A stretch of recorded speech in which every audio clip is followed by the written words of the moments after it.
बरेलवियों का अकीदा है, बरेलवियों का अकीदा है, बरेलवियों का अकीदा है। बरेलवी पैदा हुए 1921 के बाद। ये जहन में डाली जाती है बात। तुम सब नए हो मेरे अजीज हो। बरेली शहर को निस्बत हो गई आला हजरत से और हम वहां से कहलाए जाने लगे, वरना आला हजरत ने दीन और ईमान जो हमारे सामने पहुंचाया है वही दीन और ईमान है जो सिद्दीक अकबर का था। रसूल करीम सल्लल्लाहु तआला अलैहि वसल्लम के लिए जान देते थे।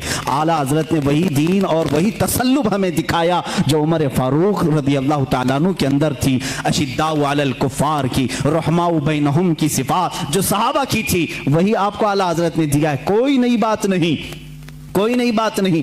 आओ मैं तुम्हें चंद मिसालों के जरिए से समझा दूं। मसलक के आला हजरत पर कुछ लोगों को सवाल है, कहते हैं नया मसलक कहां से आया है? तुम खुद नए हो मेरे भाई, तुझे मालूम नहीं। मसलक जो है रास्ते का नाम है, रास्ते को कहते हैं। ये नया नहीं है, दीन इस्लाम ही है। हर जमाने में किसी शख्सियत से मंसूब होता है, हर जमाने में, हर जमाने में दीन इस्लाम को किसी शख्स से मंसूब करके पहचाना जाता है, लेकिन दीन वही है। आज अगर आला हज़रत रहमतुल्लाह तआला अलैह की तालीमात इतनी रोशनास हैं कि हक व बातिल में वो फर्क पैदा करती हैं, तो जाहिर सी बात है मसलक आला हज़रत कहने में किसी को कुड़न नहीं होना चाहिए, जलन नहीं होना चाहिए। लेकिन एक बात मैं ये भी बता दूं, आप दीगर औलिया कामिलीन के नामों से आप जिक्र कर सकते हैं। मसलक के गौसे आजम भी कहो, मसलक के गरीब नवाज भी कहो, मसलक के इमाम आजम अबू हनीफा भी कहो, मसलक के मखदूम सिमना भी कहो, मसलक के मखदूमान मारारा भी कहो। जिस वली का जो तरीका है उसको मसलक कहा जाता है।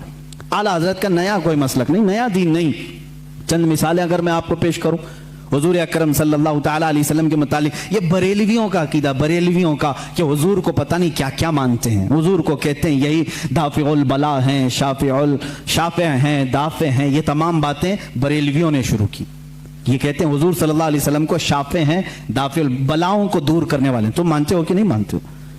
बीमारियों को दूर करने वाले आला हजरत ने फरमाया है, तो जलन हो गई, शुरू हो गई। आओ मैं सहाबा की जिंदगी में तुम्हें बताऊं। हुजूर अकरम सल्लल्लाहु तआला अलैहि वसल्लम की बारगाह में एक खातून आई अपने गूंगे बच्चे को लेकर, गूंगे बच्चे को लेकर, जिसकी जुबान नहीं थी, बोलता नहीं था, 8 साल का या 10 साल का बच्चा था। मुझे बताओ जुबान देता कौन है? कौन देता है? अल्लाह देता है। वो साहबिया को क्या मालूम नहीं था कि वो रसूल के पास क्यों आई?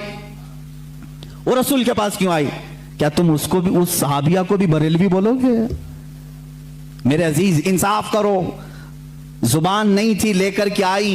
हुजूर सल्लल्लाहु तआला अलैहि वसल्लम तो बानी इस्लाम हैं, शारे इस्लाम हैं। आप मना कर देते, ए खातून तुम मेरे पास क्यों आई? जा, जुबान अल्लाह देता है। जुबान कुव्वत गोयाई, बोलने की ताकत अल्लाह की देन है, जा उसके पास। हुजूर तो कहते, हुजूर ने भी नहीं फरमाया। खातून आई बच्चे को लेकर, रसूल करीम सल्लल्लाहु तआला अलैहि वसल्लम ने पूछा क्या बात है? कहा गूंगा है, बोलता नहीं।